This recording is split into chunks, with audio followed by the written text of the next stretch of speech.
빅뱅과 혈투 중인 정상우주. 그동안 축적된 연구에 의하면 빅뱅 우주론이 천문학계의 대세를 이루고 있는 것은 사실이다.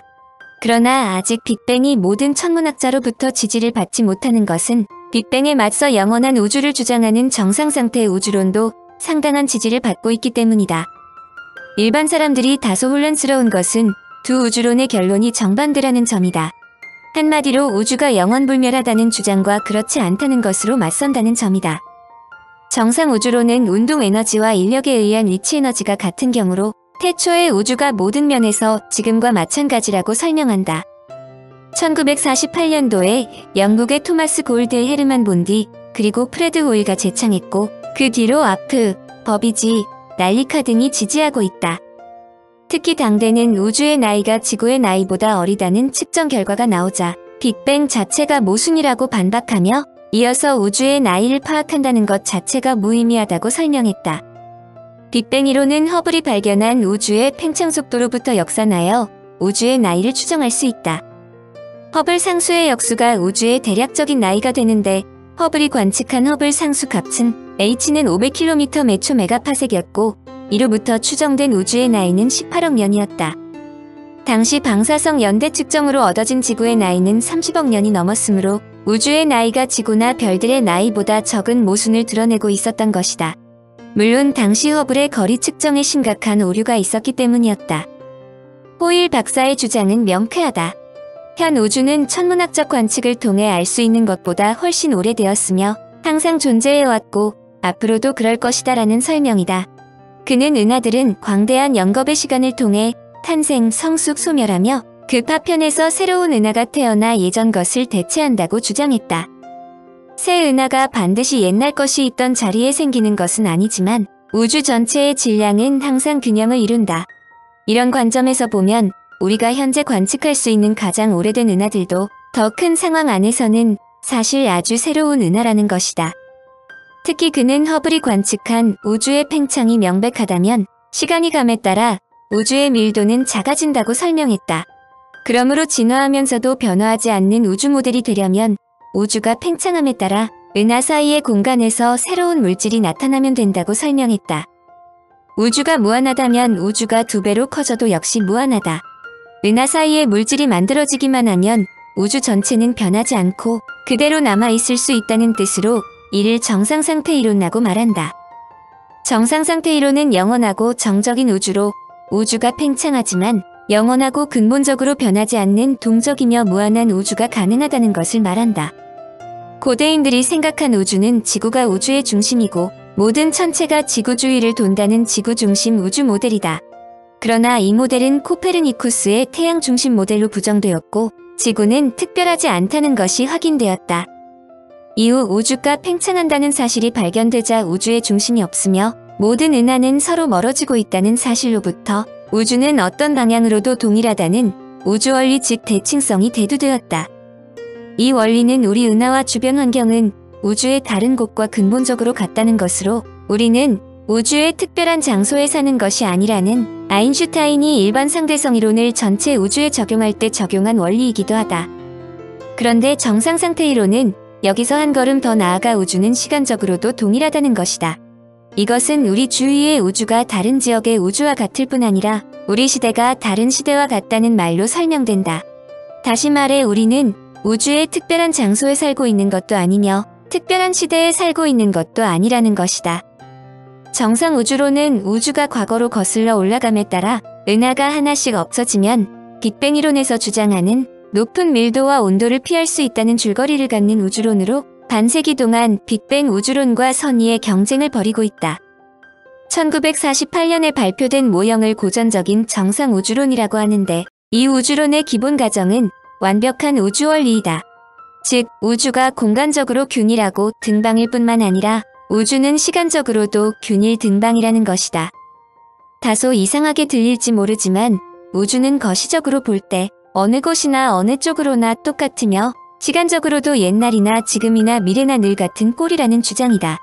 따라서 우주에서의 진화는 없으며 빅뱅 모형처럼 떠들썩한 시작이나 비극적인 종말도 없다고 설명된다. 이 우주론에서는 시간이 제 방향으로 흐르면 은하가 하나씩 생겨야 한다. 그래서 이 우주론을 연속 창생, 즉 CC 우주론이라 부른다. 정상 우주론에서도 우주 공간은 현재 모든 곳에서 일정한 비율로 늘어난다. 그러므로 멀리 있는 은하일수록 더 빨리 멀어진다는 허블의 법칙이 성립한다. 공간이 팽창한다는 것은 매우 중요한 점을 시사한다. 즉 팽창하지 않았다면 무한한 시간 동안 태어났던 별들이 계속 죽으며 쌓여 오늘날 우주는 백색 외성, 중성자별 등으로 꽉 차 있어야 한다. 그러나 새 공간이 계속 생기므로 그런 염려가 없다는 설명이다. 공간이 팽창하면 밀도가 낮아진다. 따라서 우주의 상태가 시간이 흘러도 변하지 않으려면 물질이 꾸준히 생겨나야 한다. 그래야만 새로 생긴 물질로부터 별과 은하가 태어나 우주를 밝혀줄 수 있기 때문이다. 호일은 빅뱅 자체를 반대하지만 빅뱅에 관한 정보가 축적되자 본래의 정상 우주론을 약간 개선하여 준정상 우주론을 제시했다. 새 모형에서는 우주는 항상 같은 모형이 아니고 짧은 시기 동안에는 약간씩 진화할 수 있다는 것이다. 그러나 장기간에 걸쳐 보면 우주는 역시 꼭 같은 모습을 유지한다. 즉 물질의 생성은 우주 공간 모든 곳에서 서서히 일어나지 않고 중력이 매우 강한 곳에서는 급격한 공간 팽창과 함께 폭발적으로 일어난다. 즉 빅뱅 이론에서의 급팽창과 같은 현상이라 할지라도 이미 존재하고 있는 우주 공간 안에서 산발적으로 일어난다고 설명한다. 즉 작은 빅뱅들은 계속 일어날 수 있다는 것이다. 이것은 작은 빅뱅이 일어날 때마다 물질과 공간이 창조되는 짧은 시기와 이들이 자유롭게 팽창하는 긴 시기가 있어 우주 공간은 조금씩 진동하면서 팽창하고 있다는 설명된다. 이 모형은 우주 배경 복사와 물질 원소 비율 설명은 물론 빅뱅 이론에서 필요로 하는 보통의 물질 이외에 반드시 존재해야 하는 암흑물질을 생각하지 않아도 된다는 장점이 있다. 현재까지 많은 학자들이 암흑물질을 찾으려고 노력하지만 명쾌한 해답을 찾아내지 못하고 있는데 준정상 이론에서는 그 이유는 우주의 암흑물질 자체가 존재하지 않기 때문이라고 설명한다. 한편 린데는 호일과는 다른 맥락으로 우주의 영원성을 주장한다. 그가 주장하는 요지는 우주에는 급팽창 거품들이 끊임없이 생겨나 자식 우주들을 만들어내었고 개개의 소우주에서 서로 다른 물리법칙이 성립할 수 있다는 것이다. 박창범 교수는 이것을 마치 한 개인은 태어나서 죽을 때까지 짧은 삶을 누리나 인류는 장기간 지속되는 것과 같은 비유라고 적었다.